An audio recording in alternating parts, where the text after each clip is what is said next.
Kahal Kadosh Bor Masechet Bava Batra Daf Bet Amud Aleph 22a. We just finished speaking about the concept of Kinat Sofrim Tarbeh Chochmah. So I'll actually give you a beautiful Maharsha, which is brought down here. The concept of Kinat Sofrim is only by the Sofrim. Who are the Sofrim? The Mlamdei Tinukot.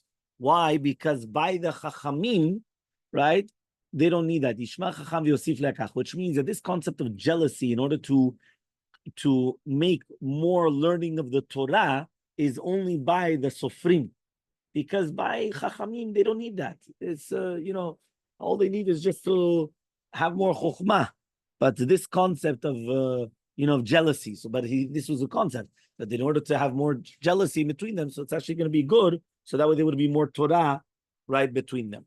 Fine. Amar Rav Nachman bar Yitzchak. Says Rav Nachman bar Yitzchak. Umoder Ravuna bar Yoshua berochlin machzirim bayarot lo matzi ma'akev. So Ravuna bar Yoshua, he comes and he says that he admits that if we're talking about peddlers, that they go from city to city, that the people of the city cannot stop them. The Amar Mor Bazmor says, "Ezrati ken lahem li'Yisrael shiu rochlin machzirim bayarot kedei shiu tachshitim mitzvim livnot Yisrael." So you know that Ezra Sofer, he was the one that instituted that there should be rochlin going from one city to another city selling perfumes, in order that there should always be good, perfumes and things like that for Benot Israel. Meaning that they wanted to make sure that there's always going to be these things in order they should have a good fragrance for their husbands. So therefore, that's what they did. But one of these words, la dure, only if they're going from one place to another. But if they want to fix themselves there in the city, they're not allowed to. Meaning they could only come and they could actually, they're passing by. But it's not that they come and they fix themselves in the city. But there's an exception to the rule. Remember, usually every single rule has an exception to the rule. Every kelal has a yosem minat kelal. So it says over here, if he's a tzur b'am rabbanan, which means as he's a tamid chacham that he's always learning, it's going to be permitted even to fix his shop there. Because Rava, he permitted to Rabbi Yoshia and Rav Ovadia to fix themselves. Not like meaning he didn't do like the Ikaradin, but rather they did lifnim mishuratadin. Why? Maitama, the Kevan Rabbanan who ninu, because since they are rabbis, atu litardu migirsayu. If you're going to come and start telling them, listen, you have to go from one city to another city, so they're not going to be able to learn Torah properly. So because of that, they came and they permitted them to even fix shop inside that city. Okay? Until everyone clear? Yeah? Okay. Next. Hanau dikulae. The aitu diklae lebavel. There were dikulae. Dikulae, remember a dekel is a palm tree. So dikulae are people that sell the baskets, which many times, or the majority of times, they were made out of palm trees, right? They were made out of you take the palm and that's how they make the baskets. So what happened was they brought, right, to Bavel, these palm trees, right, these baskets. So the people of the city, they came and they didn't want them to sell them in the city. So they came in front of Ravina. And he told them, he says, what? They're coming from the outside, and therefore they're allowed to sell to those that come from the outside as well in Yom HaShuk. Which means that it's not like you're taking away the parnasah or you're infringing on benefits of the people of the city by you coming and selling. You're coming from, it's not like you're fixing shop. You're coming from the outside, and they're coming from the outside. They're selling their baskets. No problem. Enjoy. Let them sell to the people that come from the outside. Usually on the day of the shuk of the marketplace, people come from the outside as well. So let them come and they could sell. Yeah? So, v'hanemile, but one of these words, yes. He says, biyoma de shuka, only the day of the shuk. Aval belo yoma de shuka, but if it's not the day of the shuk, no. Right? Why? Because people come from the outside only on the day of the shuk. So he says, yoma de shuka, and it's only if you're selling it in the shuk. Aval ladurelo, but they can't go around the city. Meaning they can't go house to house. I'm going to do the Betzela. They can't go house to house. The next story.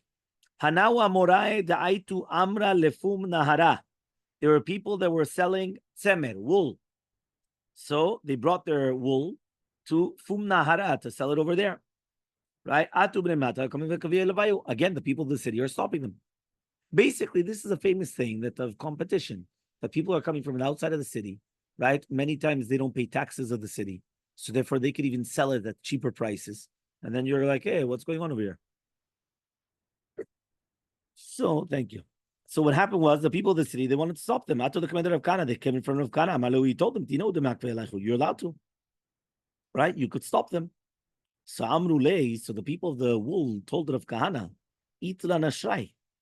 We have chovot to the people of the city. And what happened was is that we sold them on credit. And if we're not going to come and sell our things here, right? When we're coming and collecting, so how are we going to have parnasah?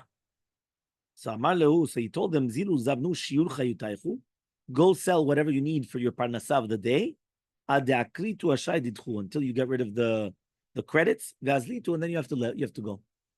Everyone understood what happened? Which means like this. I mean, many times, for example, they used to do things on credit. Nowadays, the majority of people, oh no, so they still do on credit a little bit, but it's much less usually. So what happens? So I come and I give you things on credit. Now I want to collect. So I have to come to the city and I'm collecting.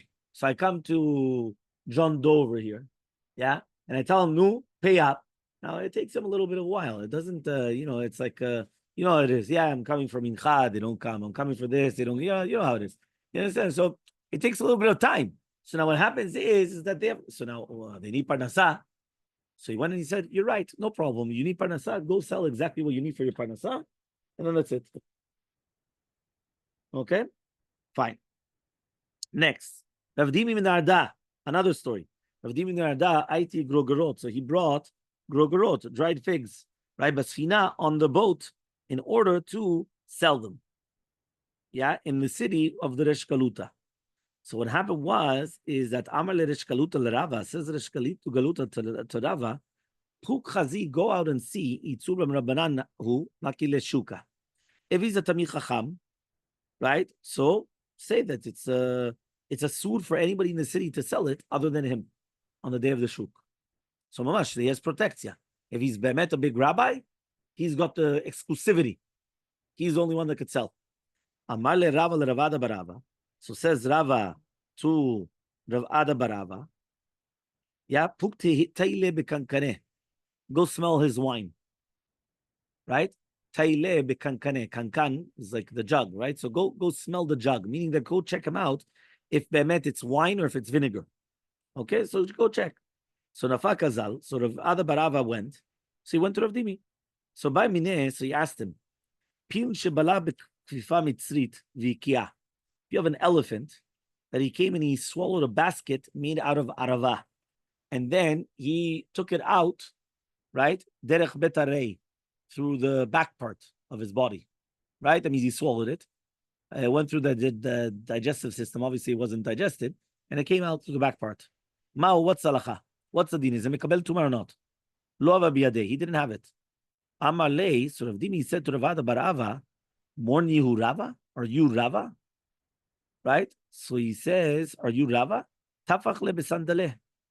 So Rav Ada Barava comes and he went and he hit it on the with his sandal, right? The makel. With his staff, he went and he hit on the sandal of Rav Dimi, right? Kilu that So Amarle, he says, Bendidil Rava ikatuva. Right? Between, right? Me and Rava, there's a big deal. There's a big difference, right? Because Rava is greater than me. Miu al kurchach, but anarabicha, I'm your rabbi. The Rava, Rabad Rabach. And Rava is the rabbi of your rabbi.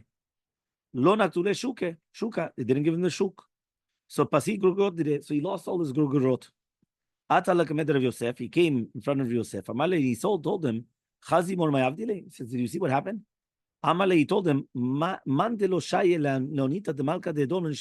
he says, whoever didn't pay back from the bullshit of the king of Edom, even though he was Edomi, for sure he's not going to. יכתיב כה אמר השם על 3 פשעי מואב על 4 ולא אשיבנו על סופו עצמו מלך אדום נסיד נח נפשי דרבה. So Ravada Barava passed away. That's a powerful. Yeah, Ravada Barava passed away. Yes. So now listen to this Gemara. This Gemara, by the way, is a Musar Haskel.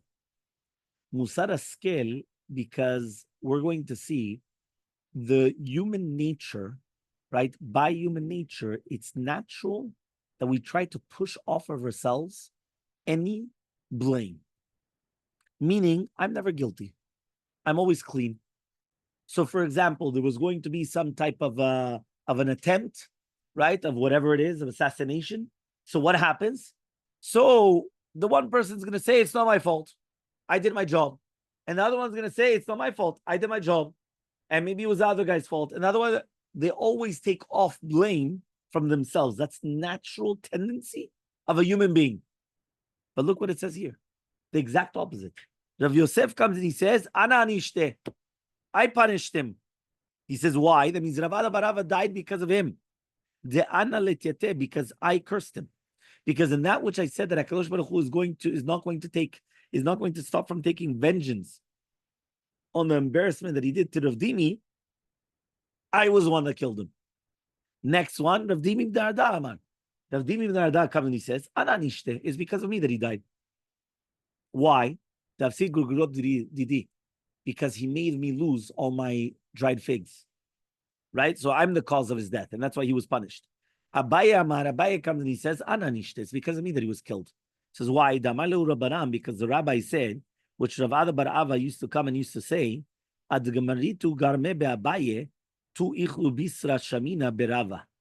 you guys are going to Abaye to start chewing bones, right, to become full, why don't you come and eat the fat meat by Rava, right, which means, basically, remember that Rava and Abaye were always arguing with each other, and the big rabbis. Rav Dimi used to come and tell us people, what are you guys coming and eating, biting bones at the house of Abaye and trying to learn from Abaye? Come to us and you're going to get the fatty meat. Come to Rava and you're going to get the good meat. So Abaye comes and he says, you know why he died? Because this is what he was mizalzelbi. He was disgracing me all the time. So that's why he died. Rava came and he said, Ananisha, it's because of me that he died. When he used to go to the tabach, to the marketplace to get meat, he used to come and say, I would take the meat in front of the shamash of Rava. The ana difna mine, because I'm better than him. Right? So, which means that I'm better than the shamash of Rava. Not that he's better than Rava, obviously, because he himself said between me and Rava is a very, very big deal, but he felt that he's greater than the shamash of Rava, and therefore, even though the shamash of Rava was getting it for Rava, but Kilu that he had first rights first. So therefore, but Rava was saying it's still a zilzul in his kavod. So Rava was saying that because he was mizalzel, he disgraced my honor, that's why he died. Rav Nachman bar Yitzchak amar, ana nishte. Rav Nachman bar Yitzchak comes, he says, I was the one that punished him. Rav Nachman bar Yitzchak resh kala hava. Because Rav Nachman bar Yitzchak used to be doresh barabim on Shabbatot. That's what means resh kala. Okay. So he says, so sometimes kala was like Shabbat kala, which was before the regel. That's what Rashi says in a few places, but here it's almost every Shabbat. Kol yoma mikame deneu lekala. Every single time that before I used to go to the kala, marhit baade Ravada barava l'shmateh. Right, Ravada barava used to go with him on the learning. He used to do learning with him. The hadar ay lekala, and then he used to go up. Hahu yoma, on that day, naktua Rav Papa Rav Huna v'Yeshua Ravada barava. They grabbed him, Rav Papa Rav Huna v'Yeshua to Ravada barava. Mishum delo avu b'siyuma. Because they weren't in the drasha that Rava was doresh on Shabbat, right, of the regel, right? And then what happened was, Amruleh, so they told Ravada Barava, Eimalan Hanishmanta the Maasar Be'ema. Tell us the Maasar, the Mishnayot of Maasar Be'ema. Hechamaninu Rava, how did Rava say it? Amarlo, he said, Hachi Amarava, Hachi Amarava. Adachi Nagale, so what happened was, is that it came the time of the Shiur, and he didn't come.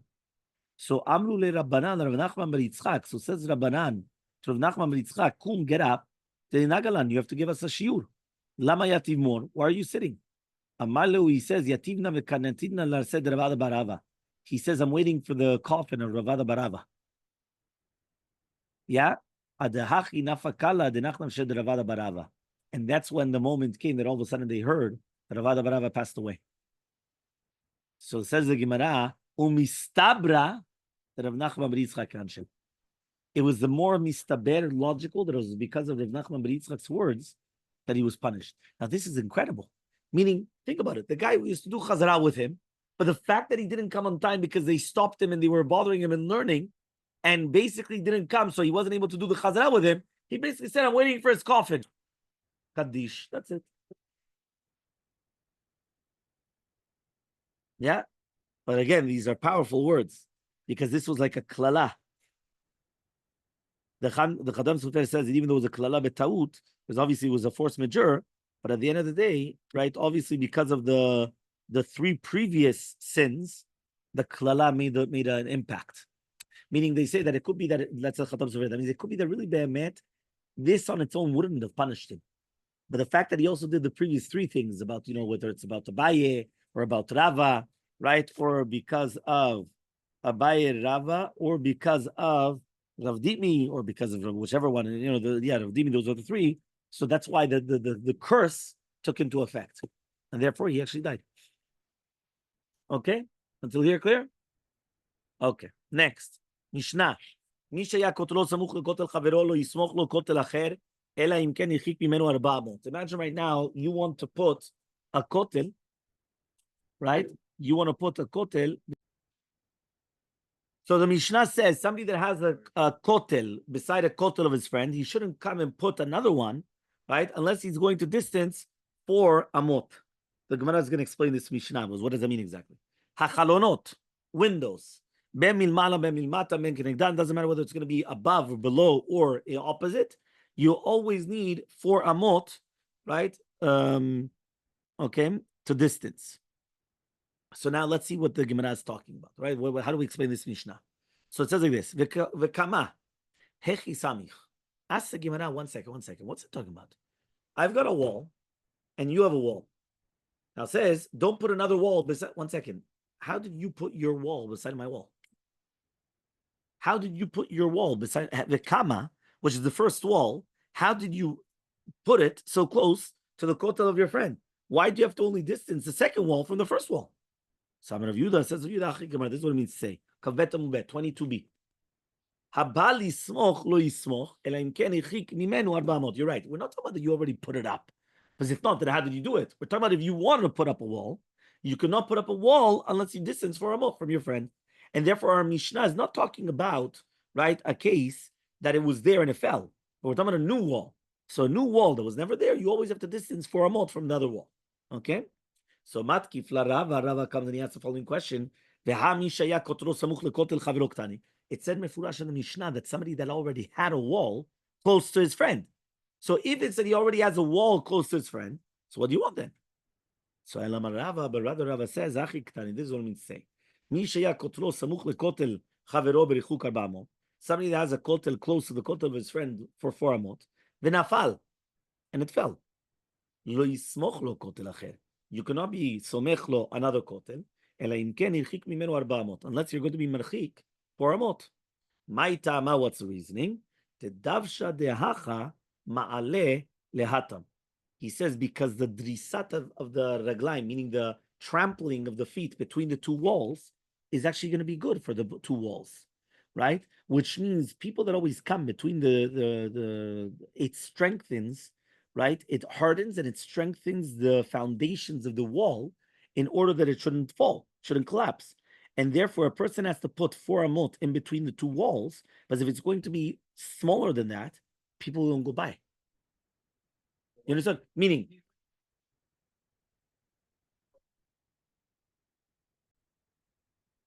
so Amar Rav comes and he says, Lo shanu el kotel gina. What are we talking about? We're talking about a kotel gina, that it's not normal to go on the inside of the kotel.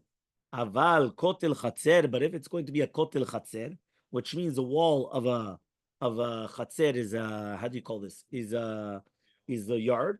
In Bali Smok Somech, you can. Why? Because okay, you're not going to go on the outer side, but you could go on the inner side. Meaning like this, if I've got on this side of the wall a garden, so nobody's going to be walking on this side. So I need this side, people walking, in order to strengthen the wall. But if it's going to be a kotel of a chatzer, since people could also walk on the side, so even if people are not going to walk on the side, don't worry about it. They'll walk on this side. And when they walk on this side, they're going to strengthen, right, the wall. Rav Oshia says, Hechal kotel gina v'echal kotel chatzer. It doesn't matter whether it's a garden or a chatzer. In Bali Smochen, you cannot come bring close. But it's not a machlok between them. What does that mean? right? When we say that a kotel chatzer is in a city, we're talking about an old city, so it does not need any more chizuk. Why? Because since it's old, so therefore you don't need to strengthen it anymore. So therefore you could come and put it right beside. But if it's a new city, so even if it's going to be a chatzer, you still need to put also on the other side, so that way people will walk on both sides, basically. Okay, fine. Tanan, we learned in our Mishnah. Okay, we're on the first word of the line. Tanan, hachalonot. Okay, windows. Bemil malan, bemil matan, whether it's above, whether it's below, bemil kenegdan, whether it's in front. You always need four amot. The tani and lasa, what does that mean? Milmalan, when you come and you make a window, you need four amot kadesh lo yatzitz v'yireh, in order that you should not come and see. What does that mean?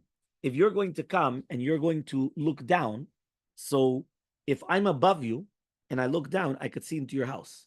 So therefore, it has to be higher than 4 amot. So even if I look, I cannot see because of the angle. I cannot see.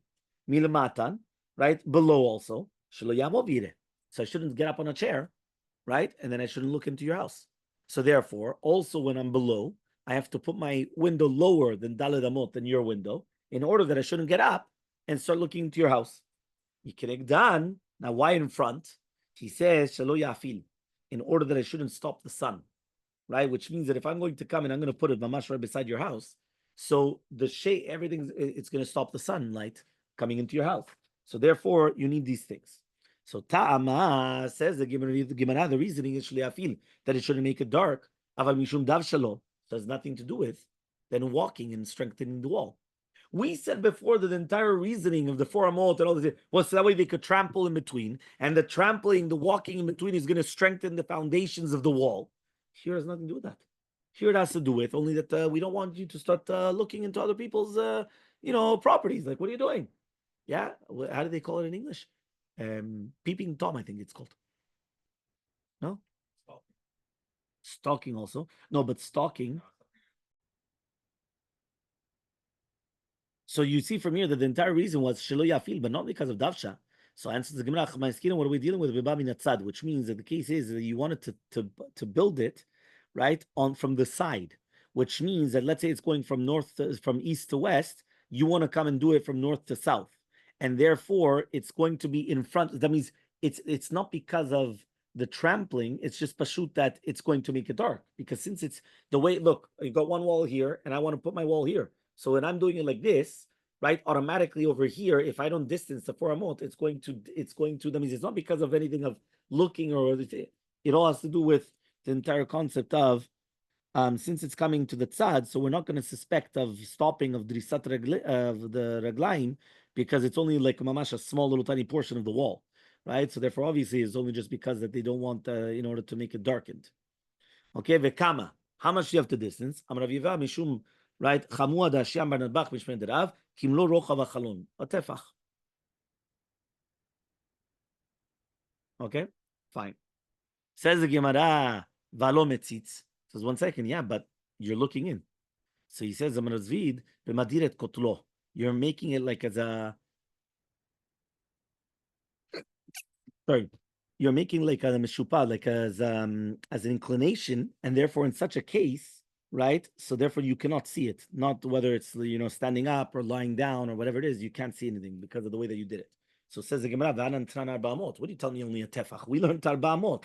So he says, it's not a question. He says the brighter that says that we're talking about one, right, one wall, right, from your window. So in such a case, it's not that big that you're darkening the entire house. So therefore, it's just enough a tefach.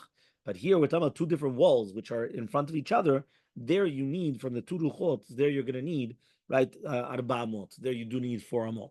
Meaning if it's only just going to be on one side, so okay, so you have a tefach. Here you need 4 amot. Tashema, we're going to try to bring another proof.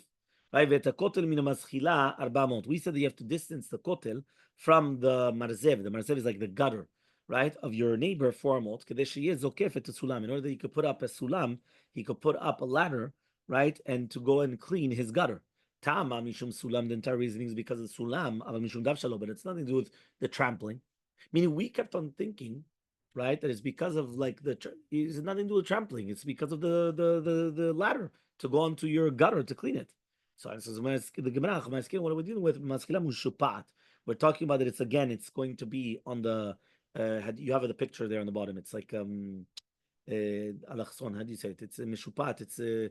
It's on the. It's inclined, right? Di mishum davsha, right? Have a kazil today. You could go underneath it, meaning you still have it. You could still go underneath it. So right. So he says, right, and therefore, obviously, it wasn't because of that. It was because of the different deeds. Okay. Last mishnah. Okay. Tute is under it. Okay. Tute tachat is under. Okay. Tute. Fine. Mishnah. Marchikim et hasulam in the shovach 400. You're going to distance, right, the sulam, right, from the shovach 4 amot. Okay. Yeah. So he says over here you have to do it 4 amot. Here it says, right. Okay, you don't have to do it from the wall. You just have to do it from the shovach, right? Fine. We're going to see why. In order that an emiyah, which is like a small, it's almost like a cat, is going to go on the sulam, and then he's going to go into the shovach and kill the pigeons, right? You also have to distance the kotel, the wall, from the maschila, 400, in order that you should be able to put up the ladder. That's what we just learned now, the previous question. Okay? So basically, again, we're talking about distancing your things from a person's property, from your neighbor, in order to stop damages. That's what we're trying to say. So it says the Gemara, why don't we just say that our Mishnah is not like Rabbi Yosef? Right? Why? The Rabbi Yosef is going to be Rabbi Yosef. He says, Hamar, he said, remember, according to Rabbi Yosef, you could do whatever you want on your property and Gamarnu. That's it. I don't have to worry about anything else. Right? So that's it. So says the Gemara, no, afilu tema Rabbi Yosef. Even if you're going to tell me that our Mishnah is going according to Rabbi Yosef, Ravashi says, Ki avina be Rav Kahana, when we were learning in the Bet of Midrash of Kahana, Havamari used to say, Moder Rabbi Yosef b'girei didei. Here Rabbi Yosef holds that if it's because of your arrows, so you're obligated to come and to distance yourself. Here it's like your arrows, so you're obligated to distance yourself. Hachanami, so to the same thing here. Zivin the vahadi the manach la lei yatva bechor vekavtza. Sometimes it could be that while you're on the sulam, it's going to be that you're sitting it's sitting, and then it just jumps up, which means that sometimes, right, that you put it right beside the wall, it just comes and it was in its little tiny thing, and then it comes out that it's because of your arrows that it did it. So for even Rabbi Yosef says modeh that for your arrows you have to distance your arrows from your friend. So says the Gemara, but 1 second, that's called grama. Grama is an indirect cause. It's not like a mamash like an arrow. So I'm going to zotomeret grama benizikin is still asur. Meaning, even though I cannot charge you money, but it's still asur. Okay, that means I cannot come and start, doing a grama, right? Rav Yosef, this is a story. Havelewan anwot tale. He had small palm trees. Havu atu neviat vetutaihu. That he had mekizeh dam. These are the blood letters that came and sat beneath it. Ve'atu or ve'achle dama. So the ravens came and they were eating the blood. Ve'salkuya betale. And then they used to go on top, right? On the umavsed tamer. And then they were ruining all the dates. Now remember, meaning like these doctors were underneath the date trees. The ravens came, took the blood after they were there, and then he used to go and get dirty all the dates. So says Yosef, get rid of these ravens, these kurkurs, get them out of here. But they do kurkur, that's how they scream. So get them out of here. Abaye told him 1 second, but it's a grama. Elmaleh, he says, so you see from here that it's a sur because it's grama nizikin. So says, yeah, but 1 second, but they had a chazakah. Meaning if they were always doing this for years, how do you stop them now? So Hamar of Nachman Amruvua and chazakah nizikin. There's no chazakah for nizikin. Meaning what? You have a chazakah that you're allowed to damage and you continue damaging? You're not allowed to do that. No, it doesn't exist. So didn't we say Ramani Amar Bekutra Razid Amar Bevetakise? This was only done to do with kutra, which is ashan, which means that when you have like like these chimneys or whatever it is, so that's something that's a big thing. Or for example, Rav Zid says it's talking about a washroom, right? Because it's masriach bioter. Those are the things that people. So those are the only 2 things that you don't have a chazakah. But other than that, you do have a chazakah for nizikin. So Elmaleh, he says no hani ledidi danina datayu. Right, from me, right? He cannot do anything. These ravens, right, which are basically putting the blood all over the dates. They're pashut like the chimneys, the heavy chimneys, and like the toilets, so like the washrooms, the restrooms, which are going to be right beside, and therefore there's no chazakah in these people.